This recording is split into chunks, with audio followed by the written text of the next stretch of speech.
السلام علیکم ورحمۃ اللہ وبرکاتہ۔ سنن ابو داؤد کی روایت ہے حضرت ابو ہریرہ رضی اللہ تعالی عنہ سے کہ نبی کریم صلی اللہ علیہ وسلم نے فرمایا کہ حسد سے بچو، کیونکہ حسد نیکیوں کو ایسے کھا جاتی ہے جیسے آگ لکڑی کو۔ تو اس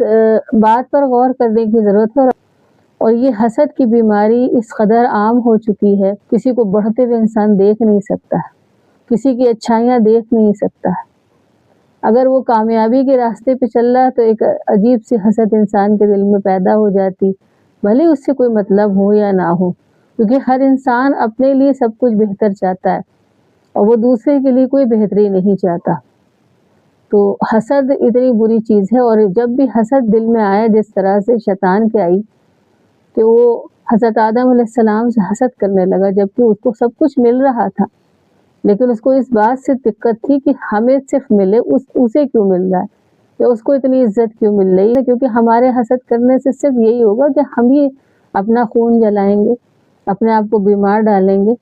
اور ہمارا تو ہر وقت شغل ہی ہو جائے گا، صرف جس سے ہم حسد کر رہے ہیں اسی کی طرف ہم دھیان دیں گے، بس ہم اپنی لائف کو جو ہے بیکار کر دیں گے۔ تو ہم کو غور کرنے کی ضرورت ہے کہ اگر ہمارے اندر یہ برائی موجود ہے تو ہم اسے نکال دیں، کیونکہ یہ عملوں کو ضائع کر دے گی ہمارے۔ ہم چاہے جتنی بھی نیکیاں کر رہے ہیں، کچھ بھی ہم کوششیں کر رہے ہیں، چھوٹی سے چھوٹی، ایک تو ایسی ہی نیکی انسان نہیں کرتا ہے، صبح سے شام اس کا ریشو اتنا کم ہے نیکیوں کا، اور اوپر سے نیکی کرنے کے بعد ہم کسی سے حسد رکھیں تو وہ سارا ضائع ہو رہا ہمارا۔ اور حسد کیوں کر رہے ہیں؟ اللہ کسی کو نواز رہا ہے تو یہ اللہ کا کرم ہے، یہ اللہ کی محبت ہے، یہ اللہ کی حکمت ہے۔ اللہ تعالیٰ خود کہتا ہے کسی کو وہ دے کے آزماتا ہے، کسی کو نہیں دے کے آزماتا ہے، اور اللہ جسے چاہے بے حساب دے یا نہ دے، یہ اس کی مرضی ہے۔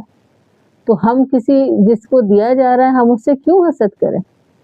کہ اللہ اس کو آزما رہا ہے، ٹھیک ہے اللہ اسے دے رہا ہے، ہاں اگر ہمیں بھی چاہیے تو حسد کے بغیر ہم اللہ سے دعا کر سکتے ہیں، اللہ تو جس طرح سے اپنے بندوں کو نوازتا ہمیں بھی نواز دے، تو یہ ایک الگ چیز ہے۔ لیکن حسد کر کے، کسی کو برا جان کے، یا یہ سوچ کے کہ صرف ہمیں ملے اور اسے نہ ملے، تو یہ تو حسد ہوئی، اور حسد اس طرح کے اگر دل دماغ میں کہیں ہے تو ہمارے عمل تو ضائع ہو جائیں گے سارے، اور نبی کریم صلی اللہ علیہ وسلم نے اس سے منع کیا۔ تو ہمیں یہ سوچنا ہے کہ اللہ کے بندے ہیں وہ جس کو بھی